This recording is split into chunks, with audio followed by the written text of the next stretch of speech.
Vamos a trabajar hoy en el Antiguo Testamento y usted debió haber traído su Biblia. Estamos en el capítulo 15 de los 50 capítulos de Génesis y llevamos un año. Y hoy vamos comenzando por el versículo 7. Vamos a mirar esto hasta el final del capítulo, si Dios quiere, versículo 21.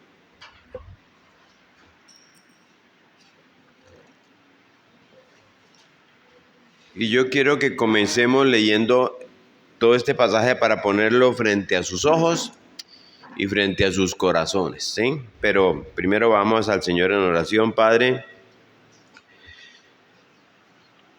tu palabra permanece para siempre, Señor. Sabemos que este texto cumple eso en cada momento, Señor. Tu palabra tiene vida, tiene poder, tiene verdad. Tu palabra trae impacto a nuestras vidas, nos moldea, nos convence, nos consuela, nos desafía, nos revela, se revela a nosotros mismos, Señor. Por eso te rogamos, Dios, que toda la luz de las Escrituras brille en nuestros corazones hoy, en esta mañana. Y que tu palabra cumpla su propósito eterno, Señor. Honra tu palabra ahora, porque te lo pedimos en el nombre de Cristo. Amén. Amén. Muy bien, vamos a leer entonces Génesis capítulo 5, versículos del 7 al 21. ¿Están ahí, cierto? Habíamos leído, les había dicho que tal vez era el mejor pasaje de toda la Biblia, porque hablaba de la justificación por la fe con Abraham. Y ahora llegamos hasta el versículo 6, que dice, y creyó a Jehová y le fue contado por justicia.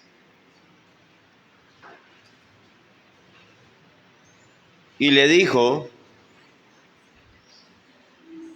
yo soy Jehová que te saqué de Ur de los Caldeos para darte a heredar esta tierra. Y él respondió, Señor Jehová, ¿en qué conoceré que la he de heredar? Y le dijo, tráeme una becerra de 3 años, y una cabra de 3 años, y un carnero de 3 años, una tórtola también, y un palomino.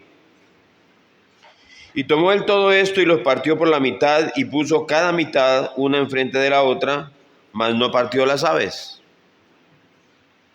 Y descendían aves de rapiña sobre los cuerpos muertos, y Abraham las ahuyentaba. Mas a la caída del sol sobrecogió el sueño a Abraham, y he aquí que el temor de una grande oscuridad cayó sobre él. Entonces Jehová dijo a Abraham, ten por cierto que tu descendencia morará en tierra ajena, y será esclava allí, y será oprimida 400 años. Mas también a la nación a la cual servirán juzgaré yo, y después de esto saldrán con gran riqueza. Y tú vendrás a tus padres en paz, y serás sepultado en buena vejez. Y en la 4ª generación volverán acá, porque aún no ha llegado a su colmo la maldad del amorreo hasta aquí. Y sucedió que puesto el sol y ya oscurecido, se veía un horno humeando y una antorcha de fuego que pasaba por entre los animales divididos. Y en aquel día hizo Jehová un pacto con Abraham, diciendo, a tu descendencia daré esta tierra desde el río de Egipto hasta el río grande, el río Éufrates. La tierra de los ceneos, los ceneseos, los cadmoneos, los heteos, los fereceos, los reafaitas, los amorreos, los cananeos, los gergeseos y los jebuseos. Un teólogo del último siglo, él murió hace pocos años, como en el 2016 creo,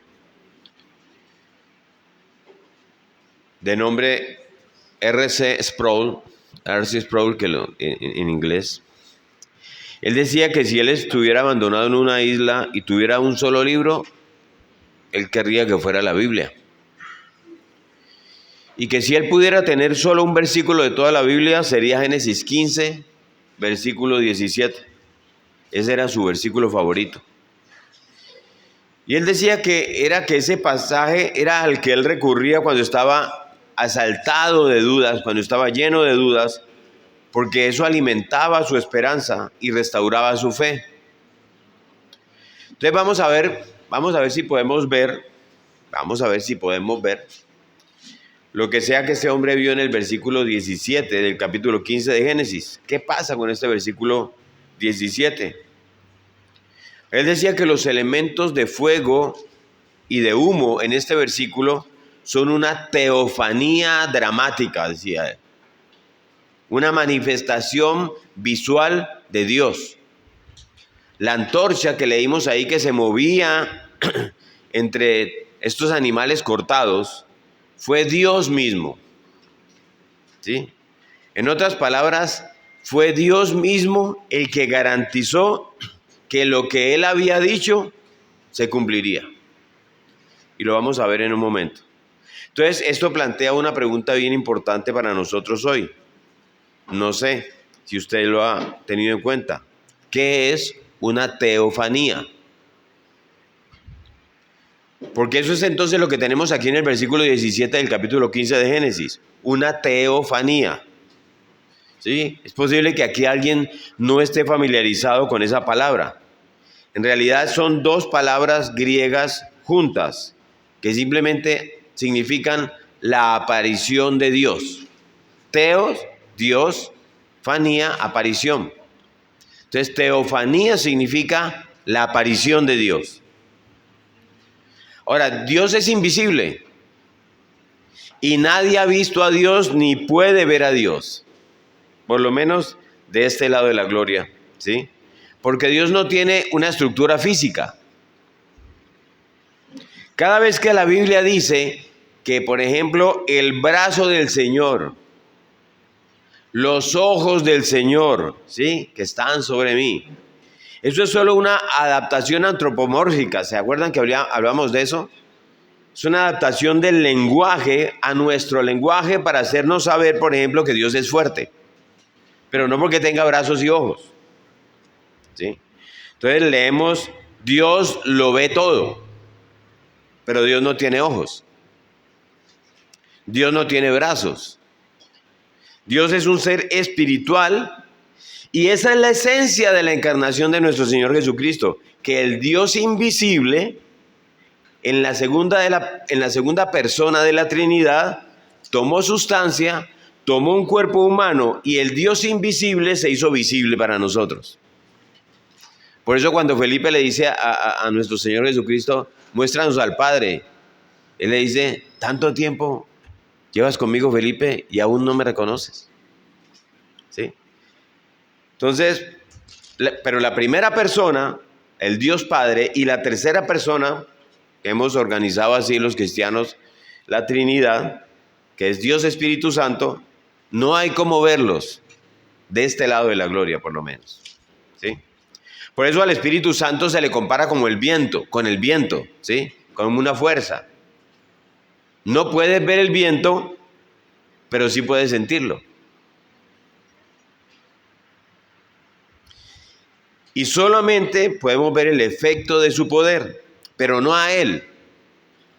Cuando se presenta una teofanía, es raro que Dios elija darse a conocer visualmente a través de algún aspecto de su creación física. Me refiero, por ejemplo, si ustedes se acuerdan, en Éxodo 3, a la zarza ardiente. ¿Sí? Leamos Éxodo 3, acompáñenme a Éxodo 3, versículos 1 y 2, está ahí adelantico de Génesis.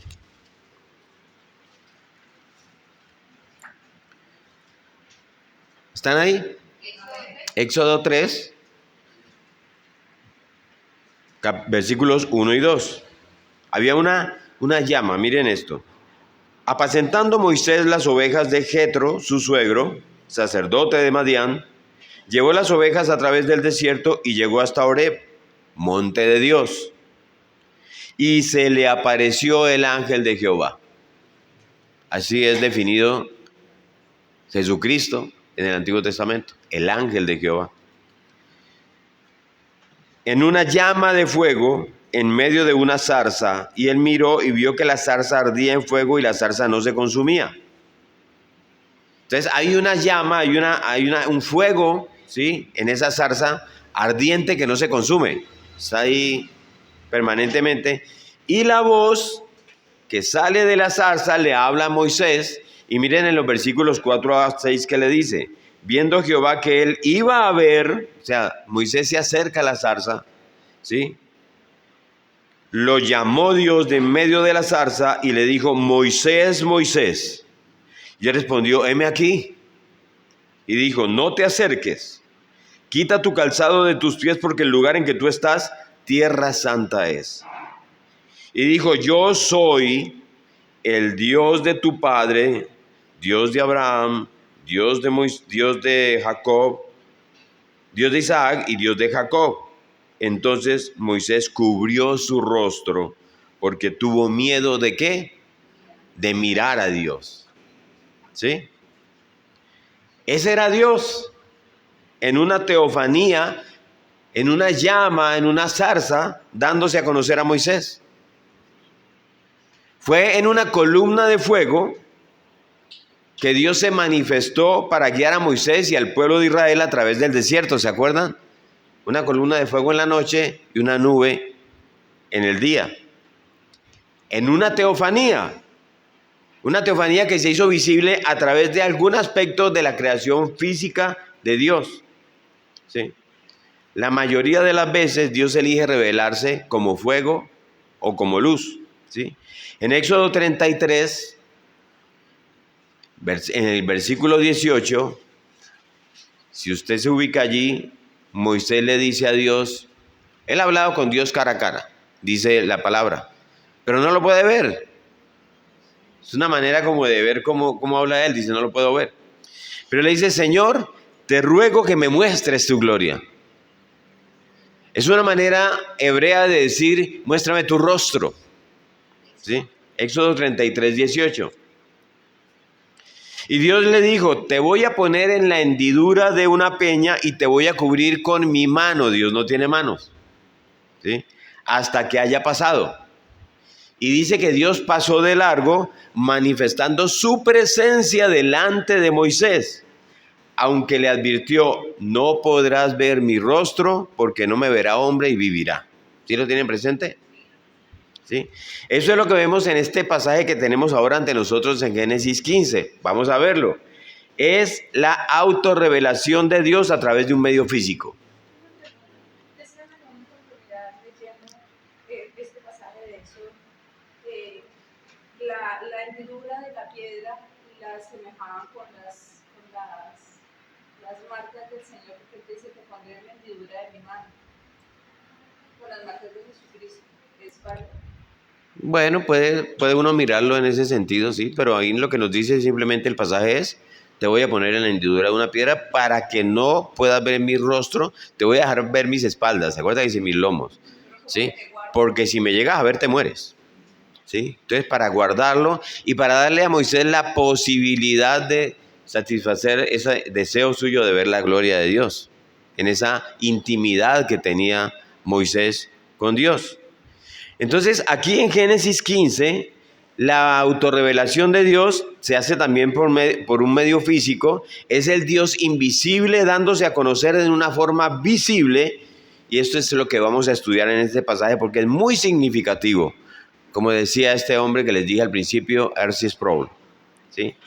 Cuando R.C. Sproul se llenaba de dudas, dice él, sobre su salvación, sobre la palabra de Dios, él decía que ese era su texto de referencia. Él iba allá a buscarlo y decía: aquí hay una joya en este texto. Él hablaba así, ¿sí?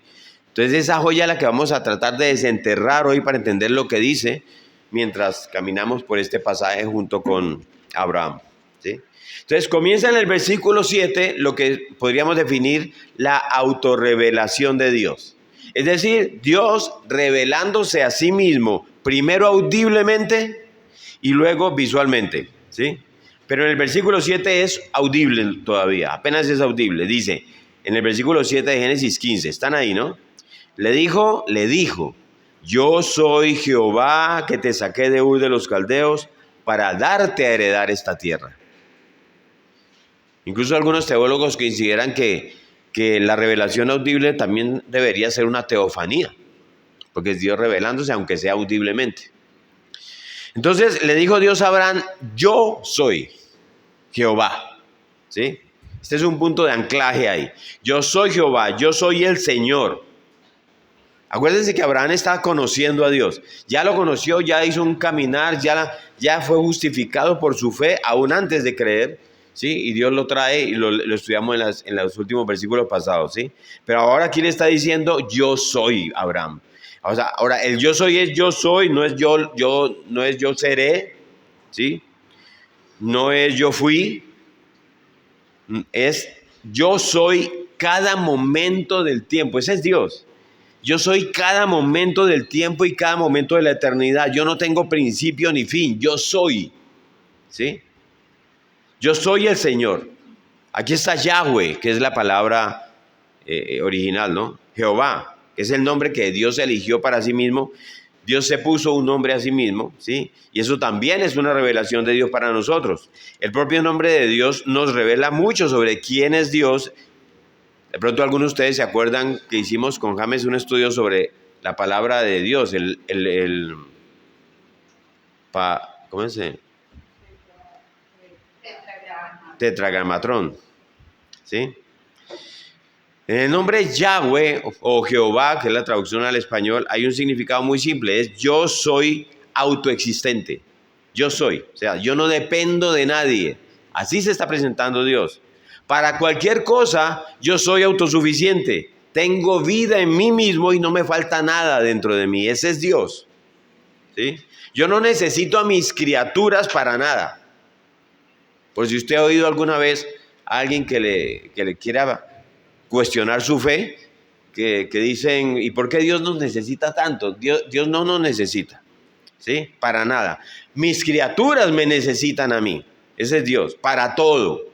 Entonces significa que Dios es independiente, mientras que nosotros dependemos en todo de Dios, ¿sí? Dios es independiente de nosotros y es independiente de cualquier otra cosa. Es un ser autónomo dentro de sí mismo. Él no tiene necesidades.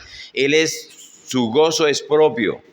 Cuando nos habla de que a Dios le gozó y le plació, ¿sí? Es un antropomorfismo, es mostrándonos, ¿sí? En una expresión humana a un Dios que no podemos expresar.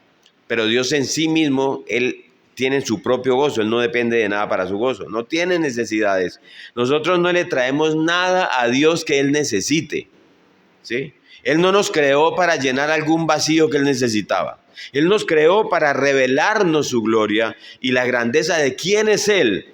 Y por eso Él dice, yo soy Yahweh, Jehová.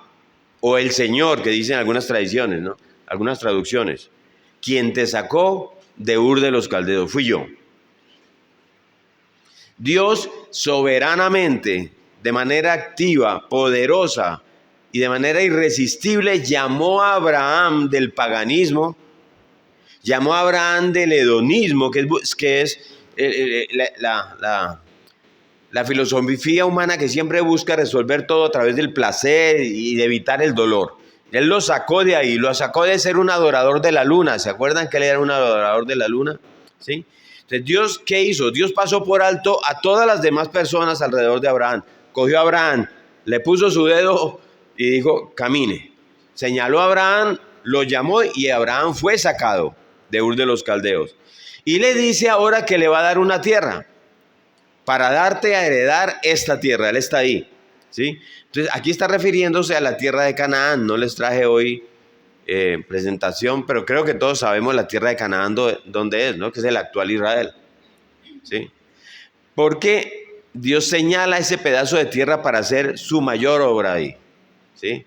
Va a ser en esa tierra donde Él va a dar los profetas. Va a ser en esa tierra donde va a entregar la ley. Va a ser en esa tierra donde va a nacer Cristo, donde Él se va a encarnar a través de una virgen, ¿sí? Va a ser en esa tierra donde se va a escribir la mayor parte de las escrituras, que es la base nuestra para la revelación de Dios. Y por eso Dios lo ha llamado a él para sacarlo y revelar su gloria, su imagen a través de él, de Abraham. ¿Sí? Es igual en nuestras vidas. Si tú eres cristiano, si eres un verdadero creyente, y yo creo que aquí todos somos así, Dios te ha llamado a salir de la oscuridad, ¿sí? Y te ha llamado fuera de este malvado sistema mundial. Lo voy a poner en esos términos. Nos ha sacado de ahí. Por eso el cristiano no puede estar en un lado y en otro. El cristiano sale del sistema mundial, ¿sí? Dios nos ha llamado a todos a salir del paganismo, del secularismo, si usted entiende eso, de vivir sin Dios, de depender del mundo, ¿sí? Del hedonismo, igual que Abraham, y de todos esos otros ismos, ¿sí? De este mundo. Él te ha llamado, tú ya no eres parte del sistema, ¿sabías eso? Y nos ha llamado ¿a dónde? A su reino, ¿sí? Y todo el que es llamado de parte de Dios es sacado de ahí, ¿sí? Nadie puede tener sus pies en los dos mundos, en los dos reinos. Creo que era en la clase pasada que decíamos, yo estoy un poquito con Dios, pero estoy un poquito con el mundo. No, señor, Dios no nos llama. O estás dentro o estás afuera, ¿sí? O estás en la oscuridad o estás en la luz. O estás en el mundo o estás en el reino de los cielos, ¿sí? Pero no estás en las dos partes. Y esto nos lleva en segundo lugar al versículo 8, que es la pregunta a Dios. Versículo 8, porque Abraham ahora responde a Dios y le hace una pregunta. Entonces dijo Abraham, Señor Jehová. Si ven los que tienen la Reina Valera, ¿no? Señor Jehová. En el original esa palabra es Señor Adonai. ¿Qué significa cuando leemos Adonai, cuando cantamos Adonai en la alabanza? Que significa soberano, supremo, el único, ¿sí? Abraham ya llegó a entender eso muy bien en todo este proceso que él lleva de justificación por la fe, porque este Dios es el que está dominando su propio corazón. Dios domina el corazón de Moisés, ¿sí? Entonces, es este Dios quien está anulando su propia vida a Moisés. Perdón, a Abraham. Está anulando la vida de Abraham. Es conmigo ahora, Abraham. Ahora tu vida soy yo. ¿Sí? Igual que nos llama a nosotros. Dios está anulando la autosuficiencia de Abraham. Es este Dios el que está anulando la resistencia de Abraham. Ustedes han pensado, por lo menos yo lo puedo decir con total certeza, Dios anuló mi resistencia. Porque hacíamos resistencia al llamado, ¿sí? Es este Dios soberano que conquistó el corazón de Abraham. Tengo a Moisés en la boca, ¿sí? Eso lo vimos en la clase pasada, cómo él conquistó el corazón de Abraham, ¿sí? En el versículo 6, cuando creyó al Señor. ¿Se acuerdan? ¿Sí? Entonces el versículo 8 dice, Señor Jehová, ¿en qué conoceré? ¿Qué dice ahí? Que la heredad de heredar. Esta traducción dice, ¿cómo puedo estar seguro de que realmente voy a poseerla? Me parece espectacular. Sí. O sea, es una pregunta honesta. O sea, Señor, es una pregunta que incluso usted y yo probablemente hubiéramos hecho también si estuviéramos parados allí ese día, ¿sí? No habría ninguna reprimenda de parte de Dios para Abraham por hacer esa pregunta. Es una pregunta genuina. Señor, ¿qué prueba puedes darme de que yo voy a poseer esa tierra? ¿Sí? Es una pregunta muy honesta de parte de Abraham. Él tiene esa tranquilidad de poder hablar con Dios en ese punto. Entonces, es como que, Señor, tú me estás diciendo, me dijiste que iba a poseer esta tierra. Me estás diciendo que mi descendencia después de mí la va a heredar. ¿Sí? Me estás diciendo que en mí serán benditas todas las naciones del mundo, ¿se acuerdan? ¿Sí? Y te oigo decir que los que me bendigan a mí y a mi descendencia serán bendecidos, y que aquellos que me maldigan a mí y mi descendencia van a ser maldecidos. Y Señor, hay mucha gente en la tierra, todo el mundo, yo no conozco a todo el mundo, ¿sí? Aunque allí está, también él está hablando como de esa tierra de Canaán, está llena de gente. Hay muchas tribus, lo vimos aquí al final del capítulo, ¿se acuerdan? Toda esa lista, todos esos nombres, los ceneseos, los ceneos, los calmoneos, los heteos, los fereceos, los refaitas, los amorreos, los cananeos, los jeseos y los jebuseos. Todos esos están ahí, ¿sí? Entonces, Señor, todos estos están aquí en esta tierra. Él ya lo sabe. Él es un hombre muy rico, ¿se acuerdan? Él es un hombre que camina por esos lados y conoce a toda esta gente. Entonces, ¿cómo sé que eso va a pasar?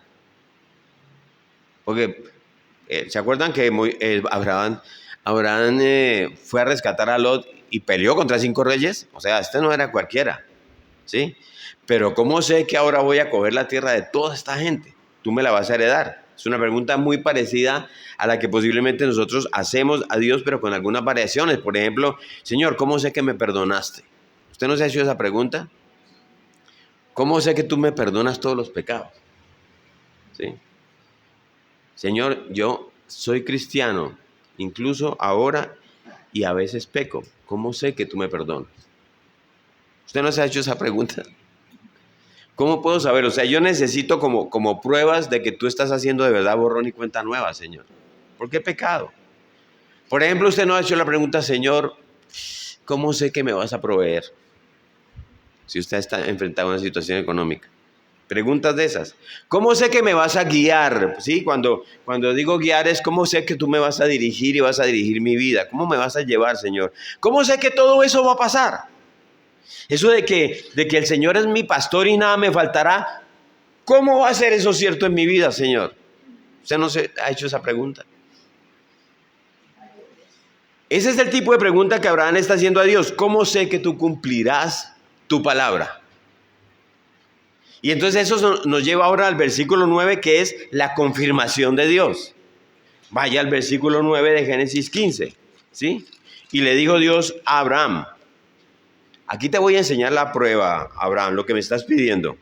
Entonces le dice, tráeme, ¿qué? 5 cosas. Tráeme una becerra de 3 años, una cabra de 3 años, un carnero de 3 años y una tórtola también y un palomino. Un palomino es un pajarito pequeñito, un gorrioncito. Dios está estableciendo requisitos muy específicos, ¿sí ven? Él no está diciendo, tráeme, a ver, busca unos animales, no, específico.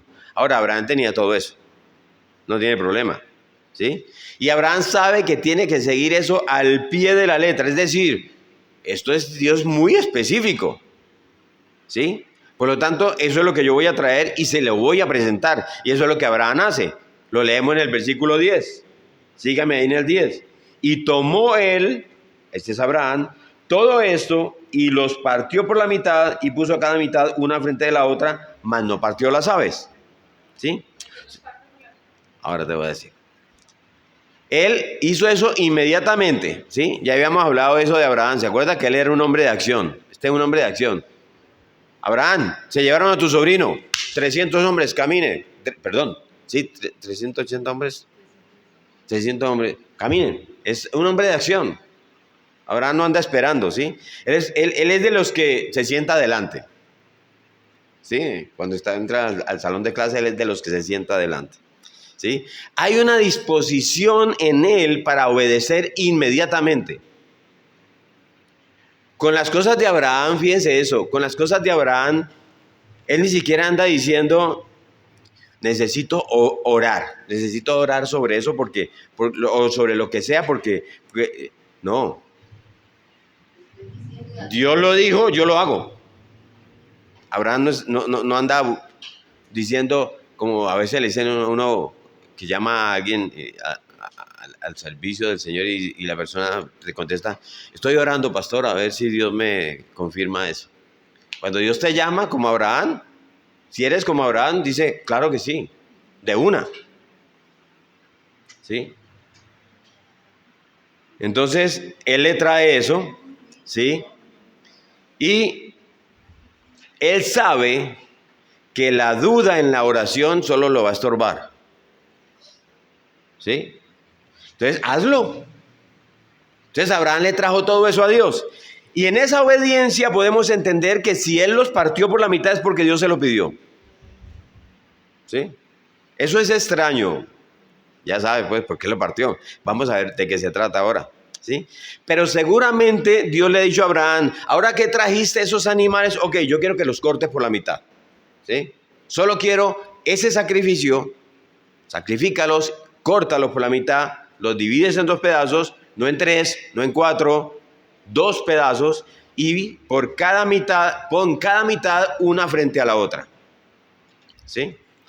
La mitad de la becerra, o la novilla, o lo que esté en su traducción, entonces ponga aquí, la otra mitad, ponla aquí a este lado, una frente a otra, ¿sí? Lo mismo con la cabra de 3 años. Son cadáveres de animales partidos por la mitad, ¿sí? Y ahora esto es bien extraño y obviamente la pregunta de Giovanna, nos resulta muy desconocido, de modo que tenemos que entender qué es lo que está pasando aquí. Y lo que está pasando aquí es que Dios está estableciendo un pacto. ¿Se acuerdan que estamos en el pacto de Dios con Abraham? ¿Sí? Entonces miren, el pacto es un acuerdo vinculante que vincula a 2 personas, ¿sí? Que involucra 2 partes y que es irrevocable, o sea, es permanente, irrevocable, como el pacto matrimonial. ¿Sí? Se debe celebrar entre 2 partes y como en la antigüedad no habían lapiceros para firmar, los pactos no eran firmados sino que eran promulgados, ¿sí? Y eran cortados, se llamaba así. Ahora lo vamos a ver. Entonces, en la antigüedad se practicó mucho esto, ¿sí? Que Dios le está exigiendo a Abraham aquí. Dios le requiere y se lo está comunicando a Abraham como una práctica de esos tiempos antiguos. Y al cortar estos animales por la mitad, las 2 partes deben caminar por en medio de esas 2 mitades. ¿Sí?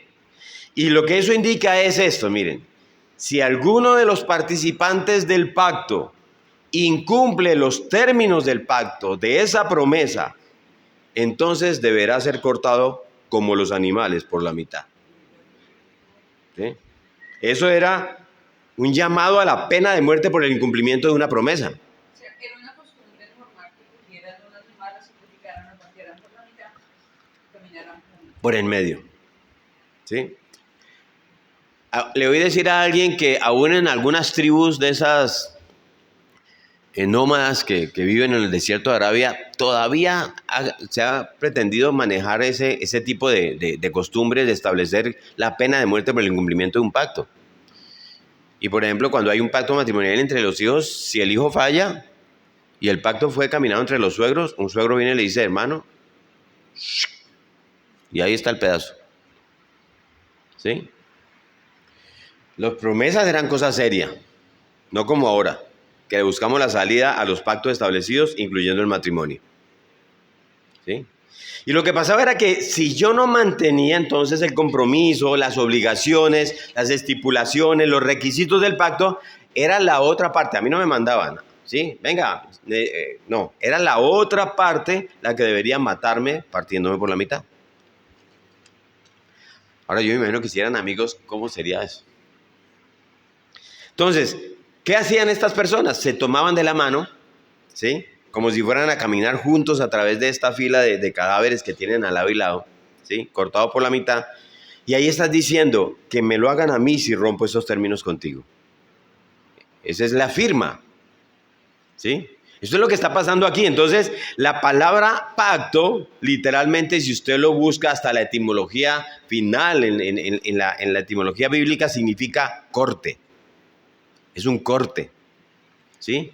Y este fue el ritual de corte, ustedes lo pueden buscar, ¿sí? Porque cortaban los animales para hacer un pacto. Y así leemos entonces en el versículo 11, que qué pasó en ese momento cuando Abraham hizo eso, Génesis 15:11, y descendían aves de rapiña sobre los cuerpos muertos y Abraham las ahuyentaba. Pues realmente no se nos dice que las aves rapaces tengan algún significado aquí, ¿sí? Y el hecho de que Abraham las ahuyente realmente pues significa es que yo estoy haciendo lo que Dios me dijo que hiciera, ¿sí? Y yo voy a cuidar esto que Dios me dijo que hiciera, ¿sí? Yo voy a dejar todo bien puestecito para lo que sea que Dios me vaya a pedir hacer.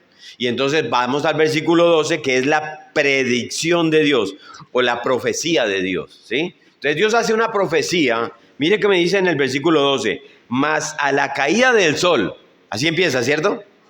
O sea, esto nos va a indicar que esto es muy probablemente al día siguiente, después de lo que vimos la última vez en los versículos 1 al 6, cuando le dijo a Abraham, sal, te quiero mostrar algo.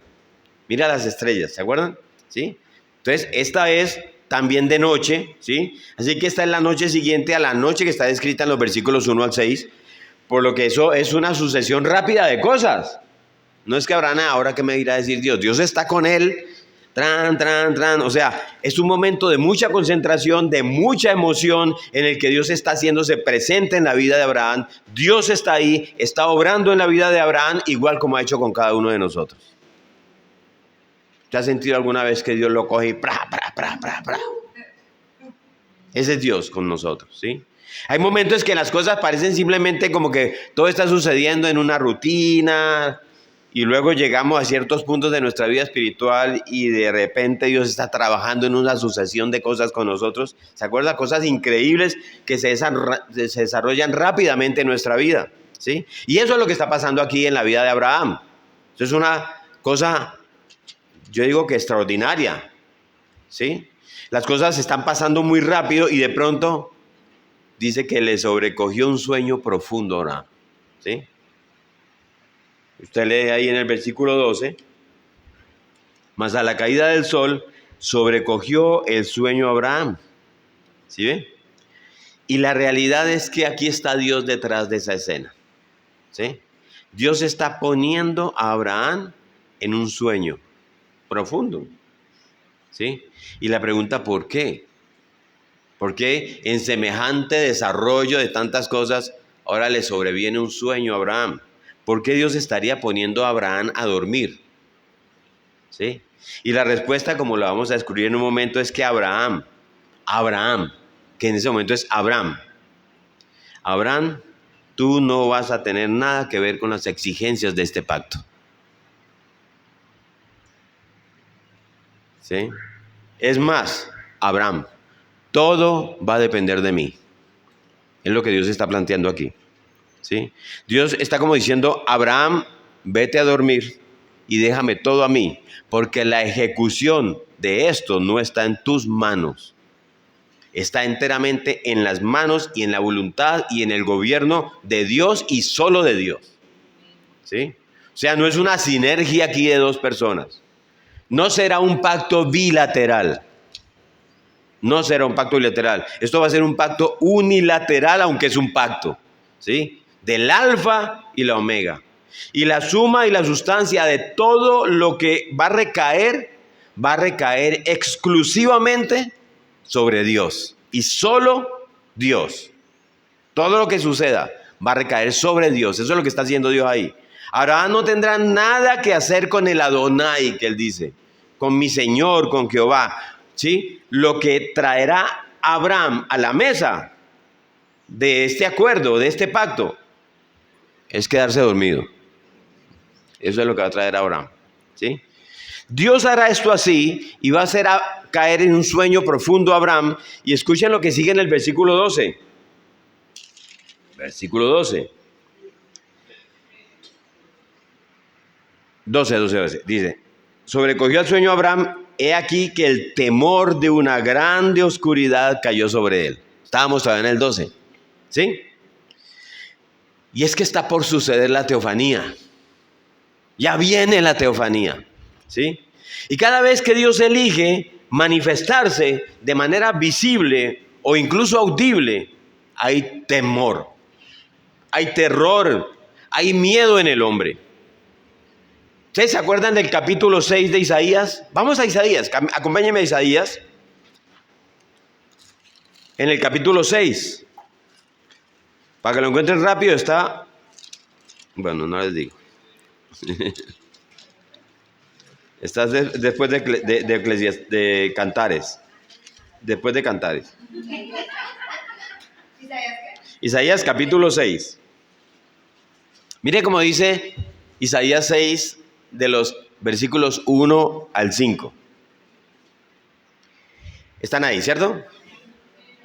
En el año que murió el rey Usías, vi yo, este es Isaías, al Señor, al Adonai, sentado sobre un trono alto y sublime, y sus faldas llenaban el templo. Es una visión. Por encima de él había serafines. Cada uno tenía 6 alas. Con 2 cubrían sus rostros, con 2 cubrían sus pies y con 2 volaban. Y el uno al otro daba voces diciendo: Santo, Santo, Santo, Jehová de los ejércitos, toda la tierra está llena de su gloria. Y los quiciales de las puertas, ¿qué traducción dice la Nueva Traducción Viviente?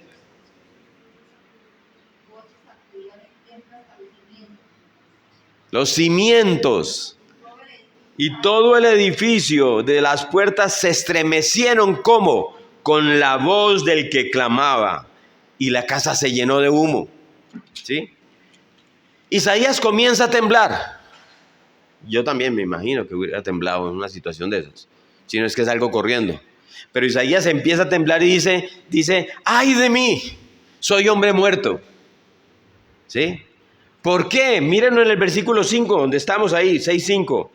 Entonces dije: ¡ay de mí, que soy hombre muerto! ¿Por qué? Porque siendo hombre de labios inmundos y habitando en medio del pueblo que tiene labios inmundos, han visto mis ojos al Rey, a Jehová de los ejércitos.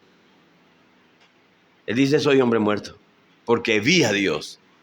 ¿Sí? Entonces, él ve a Dios, ve al Señor de la gloria, y fue una experiencia traumática para Isaías. ¿Sí? Piensen en Juan, el apóstol Juan que caminó con Jesús. ¿Sí? Cuando él es desterrado, exiliado a la isla de Patmos, cuando está allá, él ve a Cristo glorificado. Él no ve al Cristo encarnado que caminó con él. Él dice que ve al Cristo glorificado. Vámonos a Apocalipsis, vámonos al último libro de la Biblia. ¿Sí? Apocalipsis, el capítulo 1. Apocalipsis lo escribe Juan, que caminó con Jesús. Y él es exiliado, está en la isla de Patmos, ya es muy mayor, ya es un anciano, ¿sí? Y en Apocalipsis 1, del 17 al 18, mire lo que dice, síganme ahí. Cuando le vi, caí como muerto a sus pies. Y él puso su diestra sobre mí diciéndome: no temas. Yo soy el primero y el último, y el que vivo y estuve muerto. Mas he aquí que vivo por los siglos de los siglos. Amén. Y tengo las llaves de la muerte y del Hades. ¿Sí ven? Juan quedó inconsciente. Juan se desmayó. Ni siquiera puede permanecer consciente en la presencia del Todopoderoso, el glorificado, del Santo Hijo de Dios. Por eso yo no le creo a esos falsos maestros cuando dicen: no, que yo tuve un encuentro con Cristo. Cuidado, hermano. Eso te tiene que traumatizar. Yo a veces le digo al pastor: mire, el que se encuentra con Cristo se encuentra con un doble troque que lo atropella y lo vuelve nada. En su amor, en su grandeza. ¿Sí? Si hubiera una teofanía aquí, hoy, en este momento, todos caeríamos inconscientes. Ese es Cristo. Decíamos ahorita al principio que es una palabra griega que describe la aparición de Dios. Teos, Dios; fanía, aparición. ¿Sí? Entonces, si hubiera una teofanía en este momento, todos caeríamos desmayados. Estaríamos abrumados. Usted entiende la palabra, ¿no? Estaríamos temblando todos, ¿sí? Por el terror que implica que el santo Dios glorioso y todopoderoso está aquí, delante de todos nosotros, entre nosotros. ¿Sí? Y por eso es que leemos aquí en Génesis 15:12 que el temor de una gran oscuridad cayó sobre Abraham. ¿Sí? ¿A causa de qué? A causa de este encuentro cercano que viene con el Dios de toda gloria. ¿Sí? Este encuentro tan cercano con Dios. Y entonces así leímos en el versículo 13 la profecía. Volvamos a Génesis 15:13. Ahí está la profecía, ¿sí? Entonces, o sea, primero hay una profecía nacional a la nación de Israel, luego hay una profecía individual y luego vuelve otra vez a la profecía nacional. Entonces, quiero decir esto desde el principio. ¿Cuál es la razón por la que Dios conoce el futuro? Porque Dios está por encima del tiempo y del espacio. Él no se mueve en nuestro tiempo. El tiempo y el espacio, estudiábamos en el inicio de Génesis, son criaturas de Dios. Él las creó. Él creó el tiempo, Él creó el espacio. ¿sí? Él está por encima de eso y entonces Él ya conoce el futuro. Ya lo ha predestinado. Él sabe que ya lo ha elegido Él soberanamente. Él ha elegido lo que va a pasar. Dios conoce el futuro porque Él ya lo preordenó. ¿Sí está claro eso, cierto? ¿Sí? Por lo tanto, Él controla el futuro y ahora da a conocer lo que Él ya ha predeterminado que va a ser una realidad desde antes de la fundación del mundo. Y entonces en el versículo 13 dice, Abraham, puedes confiar en esto. Es una palabra, es una frase certera, ¿sí? Esto es algo totalmente cierto, Abraham. Necesitas saber esto con certeza. Mire cómo lo dice. Ten por cierto. La Reina Valera, ¿sí? Ten por cierto, Abraham, que tu descendencia morará en tierra ajena y será esclava allí y será oprimida 400 años. Ten por cierto eso. Sabemos por el resto de la Biblia qué es esto que está diciendo aquí Dios, ¿no? ¿Sí? Lo sabemos porque está en el libro, al final del libro de Génesis y en el libro de Éxodo. Esto se refiere a las futuras generaciones de la nación de Israel cuando fueron llevadas ¿a dónde? A Egipto, ¿sí? Cuando José fue vendido por sus hermanos y cómo la nación comenzó a crecer y a multiplicarse dentro de Egipto y estuvieron allí durante 430 años. Eso está en Éxodo. Así que esa tierra en la que morará la descendencia de Abraham y a la que Dios se refiere aquí es Egipto. Allí los israelitas van a ser extraños, van a ser extranjeros, van a ser como exiliados, ¿sí? Esa nación serán ellos extranjeros en tierra extraña, ¿sí? Que no es otra cosa que Egipto. Y estarán bajo el yugo y la opresión del faraón. Arrancan con una respuesta del faraón al favor de José cuando administró los recursos durante los 7 años de vaca flaca, ¿se acuerdan?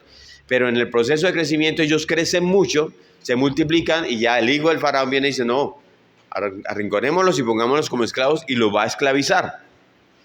Entonces aquí lo está diciendo.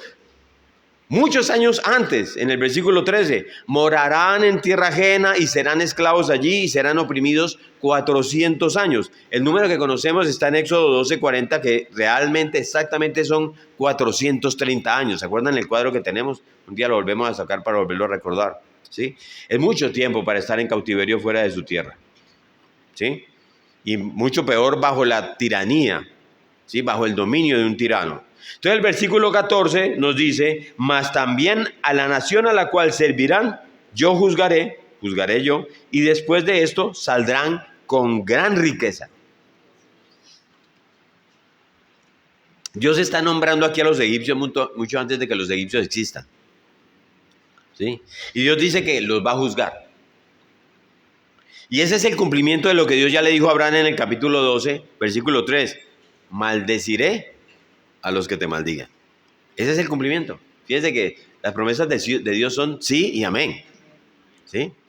Van a venir las 10 plagas que Dios le mandó como un mazo pesado sobre esa nación que va a culminar con la muerte de los primogénitos y la celebración de la Pascua, ¿sí? Incluso después de iniciar el Éxodo, cuando ellos arrancan, cuando fueron los egipcios detrás de los hijos de Dios, ¿se acuerdan que ellos los dejan ir y luego dicen, no, tráiganlos? ¿Sí? Y los quieren traer de regreso al cautiverio. Dios divide el Mar Rojo, eso lo sabemos, ¿sí? Los hijos de Dios atravesaron el Mar Rojo y todas las hordas del faraón que venían tras de ellos, cuando estaban atravesando el mar, Dios simplemente cierra las aguas y ahogó a toda esa gente que estaba allí, a los egipcios. Y todo eso está ligado a este versículo 14. Mas también a la nación a la cual servirán, juzgaré yo, y después de esto saldrán con gran riqueza. Eso fue exactamente lo que pasó, ¿sí? En el versículo 15 ahora viene la profecía personal, la predicción personal de Dios, ¿sí? Y le dice, y tú, ¿sí? ¿Me siguen ahí? Y tú, aquí está refiriéndose a Abraham, vendrás a tus padres en paz y serás sepultado en buena vejez. Venir a sus padres en paz es un eufemismo, una forma fácil para decir, vendrás a las tumbas de tus padres y de tus antepasados. O sea, ellos, tus padres y tus antepasados ya están en tumbas, ¿sí? Eso significa que ya murieron. Y tú también irás tras tus padres, pero irás en paz, ¿sí? ¿No será que no vas a ir en paz porque tú eres un adorador de la luna? No vas a ir en paz a la tumba porque tú no conocías al único Dios viviente y verdadero. Tú, Abraham, irás en paz a tu tumba debido a a que todas las cosas entre tú y yo están bien. Ese es Dios hablando a Abraham. La enemistad entre tú y yo quedó eliminada, Abraham. ¿Sí? Y nosotros ahora tenemos esta relación personal, le está diciendo Dios a Abraham. De modo que tú irás en paz a la tumba con tus padres. Por eso te irás en paz y en bienestar. Estarás bien con tu alma cuando mueras. Y luego agregan al final del versículo 15, y serás sepultado en buena vejez. Mejor dicho, vivirás una vida larga, plena, ¿sí? Tranquila. No vas a andar lleno de achaques, lleno de enfermedades, lleno de situaciones, a pesar de que Abraham vive en un mundo caído como nosotros. Pero le hace esa promesa a Abraham, ¿sí? Y eso será una bendición para ti, le está diciendo Dios a Abraham. Dios dice eso a los hijos que honran a los padres. Fíjese, las promesas de Dios son sí y amén. Entonces, en el versículo 16 regresa otra vez a la profecía nacional, a la predicción nacional, ¿sí? Y realmente vale la pena que prestamos mucha atención a esto, ¿sí? Versículo 16, 15, 16. Y tú vendrás a tus padres, es 15, y serás sepultado en una vejez. Y en la cuarta generación volverán acá, porque aún no ha llegado a su colmo la maldad del amorreo hasta aquí, ¿sí?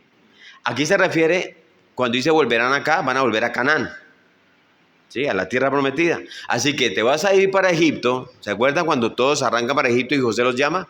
Y luego el faraón le dice, quédense aquí, van a ir para allá. Y estarán allí más de 400 años, hasta la cuarta generación, y te voy a sacar. O sea, no es la experiencia, no es una circunstancia de Israel, algo que está pasando y que es una suerte, es un albur. Está predicho por Dios. Dios ha dicho cómo va a ser. Dios es el que lo va a sacar de ahí. Y Dios es el que lo va a sostener ahí durante 430 años. Y le dice, tendrás muchas más posesiones. Incluso le dice, saldrán con riqueza. Porque los egipcios les dicen, llévense toda su riqueza para que se larguen de aquí. Y les dan hasta más cosas para que se vayan, ¿sí? Y vas a regresar aquí a la tierra de Canaán. Y finalmente, ¿quién va a ser? Va a ser Josué, quien va a guiar a los hijos de Dios a través del río Jordán, ¿se acuerdan? A la tierra de Canaán, la tierra de Canaán que ellos van a poseer, a la tierra prometida, ¿sí? Y van a entrar y van a conquistar a todas esas naciones cananeas, ¿sí? Pero al final del versículo 16 hay una declaración bien interesante que hay que ver detenidamente. Dice que volverán acá, ¿por qué? ¿Sí? ¿Están ahí? Volverán porque, la palabra porque es un indicativo del pecado, de la iniquidad, ¿sí? Aquí significa depravación y perversidad. Es la iniquidad de los amorreos, ¿sí?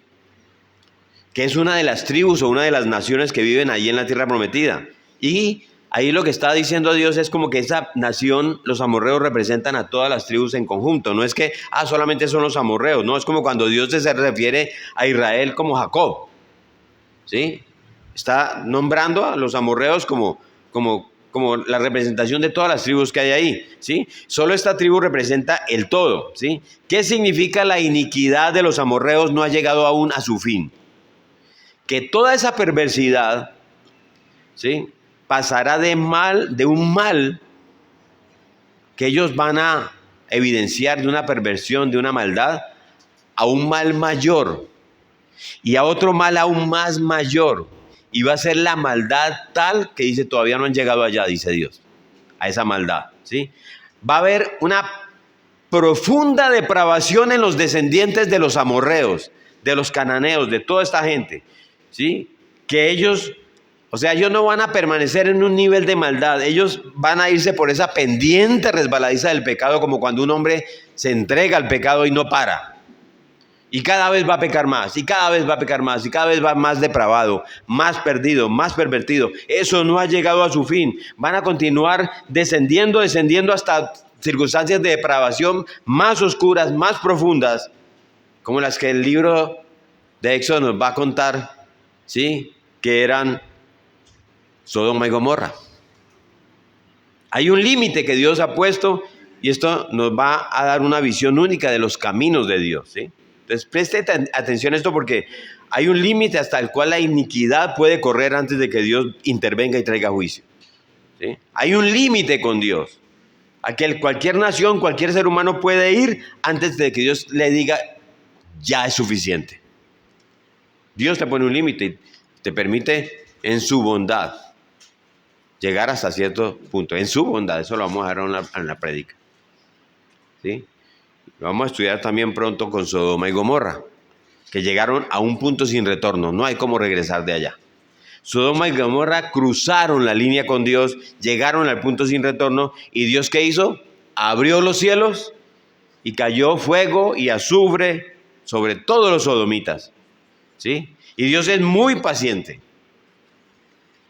Dios sufre mucho con una nación y con el pueblo. Pero hay un momento en el que la iniquidad de esa nación se vuelve tal que ya no habrá mañana para esa nación, ya no habrá mañana para esa gente, ya no habrá mañana para ese pecador, ¿sí?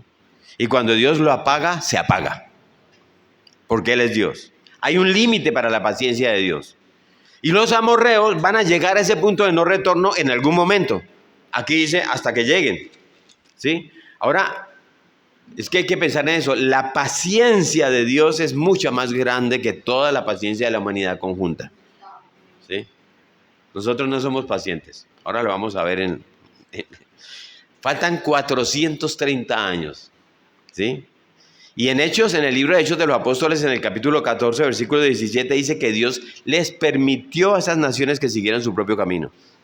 Es Dios en su paciencia permitiéndoles eso, ¿sí? Entonces Dios va a permitir que los cananeos, los amorreos, los hititas, todos se vayan a su manera hasta llegar al punto en que llenen la copa de la ira de Dios, ¿sí? Y se complete. Y Dios va a bajar y los va a aplastar, ¿sí? Eso es lo que Dios está diciendo aquí. Ahora, cuando Josué invada la tierra prometida, porque es Josué el que entra, ¿se acuerdan? Le dice Moisés, tú no entras. Todos los millones de israelitas que salieron con Moisés y con Josué y con Caleb, ninguno pasó. Ninguno pasó a la tierra prometida. Hay una renovación de las generaciones en esos 40 años. Solamente pasaron Josué y Caleb. No más de esa generación que salió, ¿sí? Entonces, cuando Josué invada la tierra de Canaán, no va a ser como de pronto usted ha podido decir por ahí, entonces no, que eso fue un acto injusto de opresión de esta nación sobre los amorreos, los cananeos y toda esta gente. Porque a veces pensamos que Josué está llegando a esta tierra y está masacrando a todas estas naciones. Es como si estuvieran tomando sus tierras y eso no es justo. Y no fue perfectamente justo, ¿sí? Porque sí es justo, porque esta gente se había puesto bajo el juicio de Dios en su idolatría, en su perversidad y en su depravación. Y Josué fue el instrumento en las manos de Dios que trajo la venganza de Dios sobre ellos, ¿sí? ¿Queda claro así? Eso realmente puede ser solo el juicio de Dios sobre esas personas debido a su iniquidad, ¿sí? Y eso es lo primero que tenemos que entender. Incluso cuando los hijos de Dios cruzaron el Jordán y entraron a la tierra y que simplemente aplastaron todas estas naciones, fue la justicia de un Dios santo que ejercida sobre todas estas naciones depravadas que estaban en ese lugar, ¿sí? Entonces lo que vale la pena preguntarnos nosotros hoy es, para seguir adelante en esta reflexión, es ¿en dónde estamos nosotros como nación? ¿Sí? Yo me pregunto si no nos estamos acercando rápidamente a esa línea que puede trazarse en la arena del no retorno. O como nación o como mundo global, ¿sí?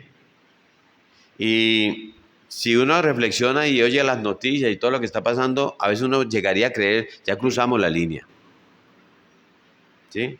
Según Romanos 1, si usted lee el capítulo 1 de Romanos, podríamos estar en ese nivel que Dios dice que nos va a entregar a una mente reprobada, ¿sí? Porque es que si no puedes decidir si tú eres un hombre o una mujer, es que tienes una mente reprobada. ¿Usted no se ha puesto a explicar cómo es posible eso? Que no puedas decidir si eres hombre o mujer. Romanos 1 dice, hay un tercer nivel donde dice Dios, y colocaré sobre ellos una mente reprobada. ¿Sí? Ajá, o sea, cuando ya está definido. ¿Sí? Si no sabes a qué baño ir, pues, tienes una mente reprobada. Si crees que tienes derecho sobre tu cuerpo para poder matar a un ser que hay dentro de tu cuerpo, tú eres una persona con una mente reprobada.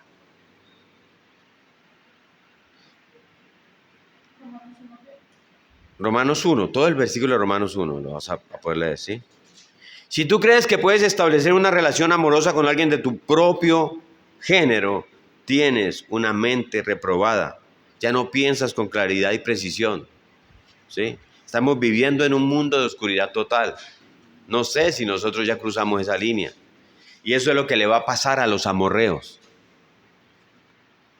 Y eso es también lo que se está desarrollando delante de nuestros ojos en este tiempo, en el mundo, en Latinoamérica y tal vez principalmente en los países más desarrollados. ¿Sí? Nosotros hemos ido muy lejos. Y es que no solo es Dios, o sea, Dios no es solamente nuestra única esperanza. Si usted lo piensa bien, Dios es nuestra mayor amenaza, entendiendo esa amenaza como parte de su bondad. ¿Sí? Y meditar en eso nos lleva al versículo 17, que es el corazón de este pasaje, como les dije al principio.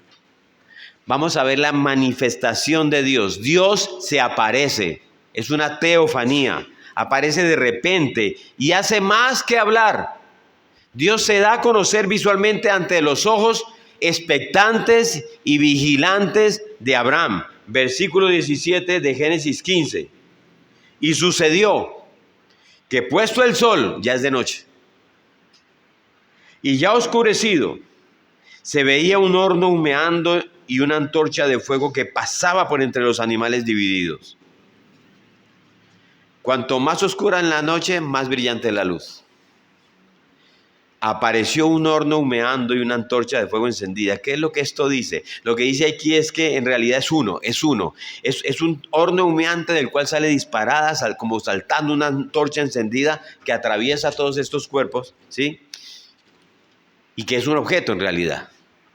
Y este horno humeante está el rojo vivo, brilla, ¿sí? Es literalmente como una olla de fuego, como una bola de fuego, un horno ardiendo. Imagínense esto, ¿sí? Hace tanto calor, yo creo que tiene que estar haciendo tanto calor que literalmente, o sea, Abraham puede sentir quemarse al ver esto. Pero, ¿cómo está Abraham? Está dormido, ¿sí? Hay algunos científicos que dicen que cuando se calienta el metal y el aluminio, los hornos están tan calientes que el cielo tiembla de la presión del calor, ¿sí? Hace tanto calor que dice aquí que está saliendo humo de ese horno como un volcán en erupción, ¿sí? Un calor y un fuego insoportable. Está pasando en ese momento. Hay una teofanía y dice que hay una antorcha encendida de fuego que luego va a dispararse aún más alto y más afuera de ella. Una antorcha ardiente que brilla más que 10,000 soles en el cielo. Simplemente está saltando del horno humeante. ¿Quién es? Es Dios. En una teofanía. Así fue como Dios decidió revelarse en ese momento como un fuego ardiente, con una intensidad impresionante, con intensa santidad. Siempre ardiendo, consumiendo para siempre todo lo que no se ajuste a Él mismo. La palabra nos dice que Dios es fuego consumidor, ¿sí? Siempre como purgando la escoria del pecado, siempre poderoso, siempre juzgando, siempre probando, siempre ardiendo en un amor ardiente y en una ira ardiente. Y siempre enviando la antorcha de la verdad, de la vida y de la luz y de la santidad. Y nadie puede hacer frente a Él, que es lo que tenemos aquí en este momento, a este Dios que se ha manifestado. Es una teofanía, ¿sí? Y cualquier persona que no entienda que es Dios, o que esta es una imagen de Dios, no va a tener una comprensión completa de todo el conocimiento de Dios. Si no tienes esa imagen, te falta una pata, como la mesa de 3 patas, te falta una pata y te vas a caer, ¿sí? Entonces, esto es lo mismo de Isaías que leíamos ahorita en el capítulo 6. Santo, santo, santo es el Señor Dios Todopoderoso, y los quiciales, los umbrales, las puertas comenzaron a temblar. Isaías comenzó a temblar, y es la santidad de Dios que arde como un fuego y que consume todo eso que es impío y que consume todo lo que no esté vestido de la perfecta justicia ¿de quién? De Jesucristo, ¿sí? Todo va a ser consumido eternamente en el abismo del infierno. Ahora, una nota de pie de página teológica. Dios está en el presente, lo que significa que Dios está presente en todas partes, ¿cierto? No hay lugar en donde Dios no esté, ¿sí? Y Dios existe porque es espíritu. Él no está confinado en un lugar como nosotros que vivimos dentro de un cuerpo físico, ¿sí? Nosotros podemos estar solamente en un lugar a la vez. Y por si usted lo ha pensado, eso mismo le pasa a María, a Pablo, a Pedro y a los santos que invocan por ahí. Ellos no están como Dios en todas partes. Solo Dios es el único que es omnipresente, ¿sí? Solo podemos estar en un lugar. Dios no. Dios puede estar en todas partes con toda la plenitud de lo que Él es. Nunca hay menos de Dios en un lugar y más de Dios en otro lugar, ¿sí? La plenitud de Dios está en todas partes. En las alturas del cielo, en la tierra, y ahora escuchen esto, también en lo profundo del infierno. No hay un lugar donde Dios no esté. Dios es el soberano y no hay un lugar donde no esté Él. Lo terrible del infierno es que tú esa presencia no la identificas, no la entiendes, ¿sí? Y otra nota teológica para entender eso es la trascendencia de Dios. Dios es alto y sublime en las alturas del cielo. Hay lugares en el universo donde Dios elige darse a conocer más que otros lugares, eso sí. No que no esté, pero se da a conocer más. Y este es un lugar donde Dios eligió darse a conocer de esta manera, pero Dios es el mismo en todas partes, ¿sí? Dios escogió darse a conocer, por ejemplo, en la encarnación de nuestro Señor Jesucristo. Él es Dios manifestado, ¿sí? Más que en cualquier otro lugar, ese es el lugar en todos los tiempos de la historia del hombre donde Dios más se ha manifestado, ¿sí? Colosenses 1:15 dice que el Dios invisible se hizo visible en la persona de su Hijo. Hay lugares donde Dios manifiesta la plenitud de quién es Él más que en otros lugares. Y hoy Dios ha elegido darse a conocer donde se predica su palabra, donde se enseña su palabra con pureza y con exactitud. Dios elige darse a conocer hoy a través de la vida de su pueblo mientras caminan de una manera digna de su llamado. Ahora mire lo que pasa aquí en el versículo 17, porque le estoy diciendo todo esto. 15:17.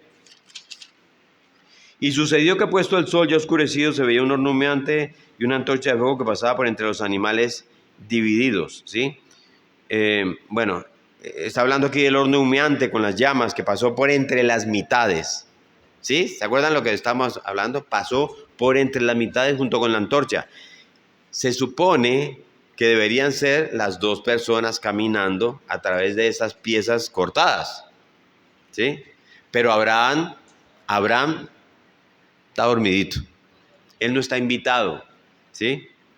Abraham ha sido dormido por Dios en un sueño profundo. Y como él sigue dormido, solamente hay una parte de este pacto que va a caminar entre estos animales cortados. Solo una parte. Este no es un pacto bilateral. Tú haces tu parte, yo hago la mía, ¿sí? Este es un pacto unilateral. Su ejecución no dependerá de dos partes, sino de una sola parte. No dependerá de Dios y Abraham, o Dios y cualquier otra persona, o Dios y la Virgen, o Dios y Jacob y Moisés y David, o Dios y tú y Dios y yo. No, este es Dios asumiendo la totalidad del pacto, de la responsabilidad del pacto. Y Dios se compromete a esa obligación. Yo lo voy a cumplir.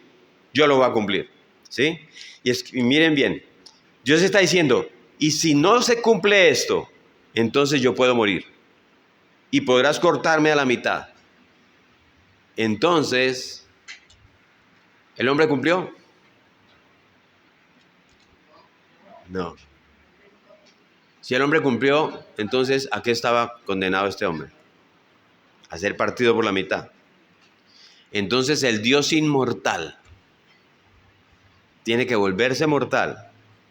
Y él jura por sí mismo que va a hacer cumplir este pacto. ¿Sí? Su pasar será irrevocable, inmutable, incondicional y eterno. Dios se ata y se compromete a mantener ese pacto y a cumplirlo de un lado o del otro, aunque es unilateral. ¿Sí? Y eso es un problema porque entonces Dios ha entrado en el nuevo pacto para la remisión de nuestros pecados y no importa lo que hagas, Él tiene la gracia para lavar todos tus pecados. Entonces entendamos esto, porque esto es sobre tu salvación y la mía. ¿Sí?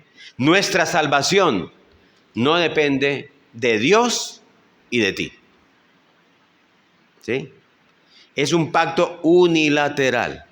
Depende de Dios. ¿Tú has cumplido con Dios en todo? ¿A qué estás condenado? A la muerte. Pero Dios dice, es unilateral y yo asumo toda la responsabilidad. ¿Sí?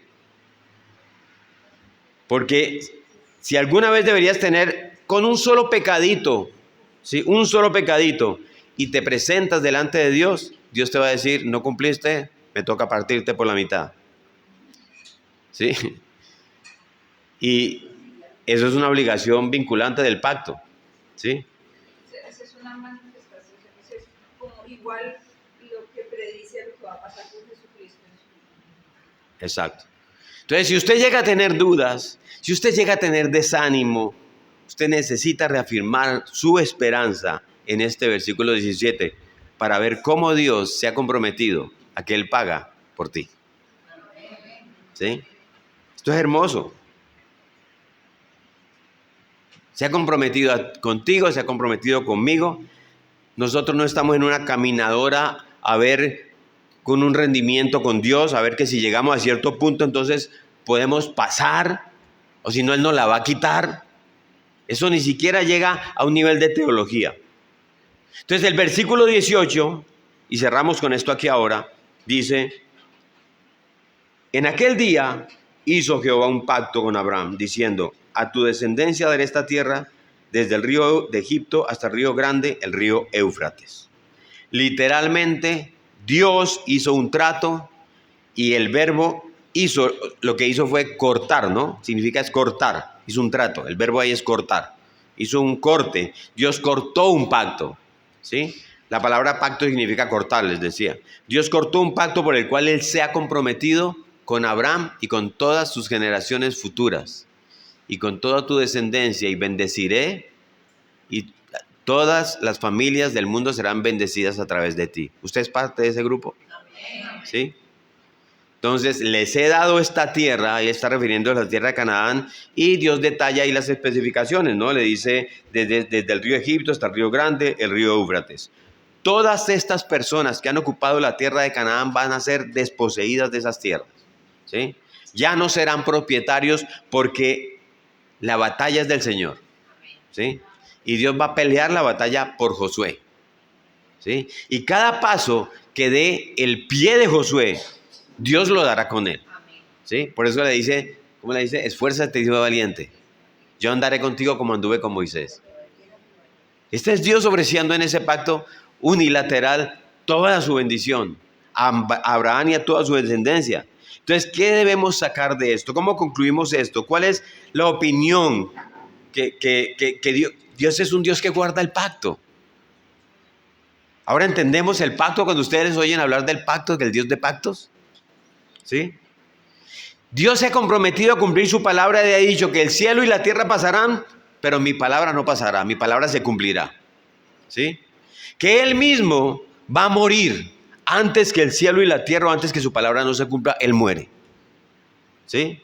Y si Dios te ha dicho, ven, razonemos juntos, como dice su palabra, aunque tus pecados sean como escarlata, serán blancos como la nieve. Qué hermosura. ¿Sí? Aunque sean rojos como el carmesí, serán blancos como la nieve. ¿Sí? Podemos llevar esto a nuestro propio depósito del corazón. ¿Sí?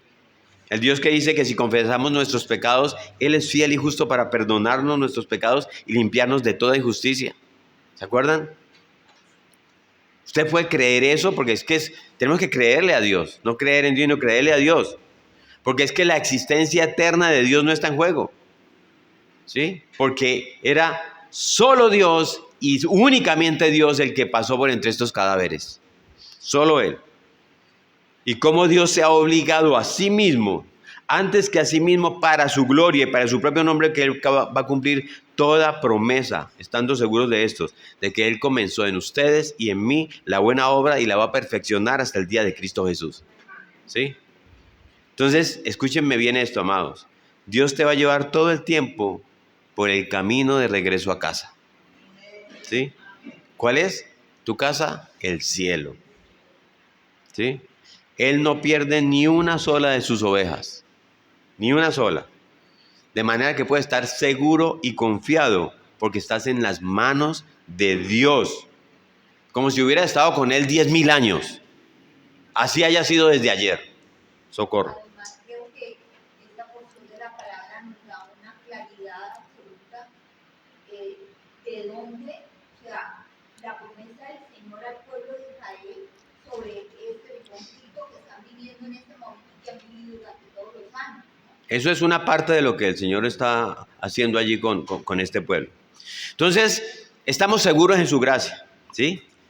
Y esto tiene que estar en lo más profundo de nuestra alma. Yo quiero que eso quede hoy en el alma de todos nosotros, ¿sí? De que nunca nos dejemos disuadir de eso, ¿sí? Ni que nos persuadan de lo contrario, por más que te lo diga alguien muy conocedor, ¿sí? Dios es la promesa de Dios, ¿sí? Si nunca has comprometido tu vida con Cristo, entonces déjeme decirle con toda certeza que solamente tenemos que arrepentirnos de nuestros pecados, negarnos a nosotros mismos, tomar nuestra cruz y dar ese paso decisivo de fe para seguir a Cristo. ¿Sí? Y yo les prometo que van a ser recibidos con los brazos abiertos del Señor. Inmediatamente va a perdonar todos tus pecados del pasado, los pecados del presente, los pecados en el futuro, hasta el día de tu muerte. Todo el registro de tus pecados va a ser cancelado inmediatamente. Y Dios te va a vestir con la perfecta justicia, que es la justicia de su Hijo, nuestro Señor Jesucristo. ¿Sí? Esa es la oferta más grande. Esa es la invitación más grande que usted puede haber escuchado jamás en su vida. Nada va a poder superar esa oferta. Así que alejémonos del pecado, alejémonos del mundo, alejémonos de la religión muerta. Alejémonos, recurramos a Cristo y tirémonos a su misericordia, amados. Él es amigo de los pecadores, por si usted ha pensado eso. Él ha venido por alguien como tú y por alguien como yo. Y nos va a salvar a los dos, ¿sí? Ahora y para siempre. Me surgió una pregunta y pues no sé si se puede entender así. Y es que cuando Abraham cae en ese sueño, ¿sí? O sea, es como mostrar, de alguna manera Dios nos está mostrando que no hay nada que yo pueda hacer. Exacto, O sea, exacto. No hay por qué. Es un pacto unilateral. A pensar de que, exacto, pero igual uno en su caminar de que o las promesas están en mí, o si yo hago, o sea, se trata de que yo haga algo, pero eso anula por completo el que yo vaya a hacer algo, o sea, no hay nada. No hay nada. Tu salvación no está en tus manos. Y no está en tus manos de Dios y en las manos tuyas. No, solo Dios es el que te puede salvar, ¿sí? Yo siempre he dicho que esto me lo aprendí, que yo sí puse una parte en mi salvación, ¿sí? Y fueron mis pecados. Eso fue todo lo que yo puse. Y Dios me salvó. Y Dios nos salvó a todos. ¿Alguna otra pregunta? ¿Hay intervención? ¿Aporte? Vamos a orar entonces. Padre, gracias, Señor, por este pasaje que arrancando nos pareció tan extraño, Señor, en muchos sentidos. Es extraño para nosotros porque nosotros vivimos en este lado de la civilización occidental, Señor. Esto no es algo usual para nosotros, pero ese significado que tú nos muestras detrás de esto es tan rico, tan robusto, tan alentador, Señor. Padre, yo te doy gracias, Señor. Gracias por lo que harás que has dicho. Por lo que harás que has dicho que harás. Y que tú nunca te equivocas en tu palabra. Gracias, Señor, por tu Hijo Jesucristo. Y en Él oramos hoy. Amén y amén.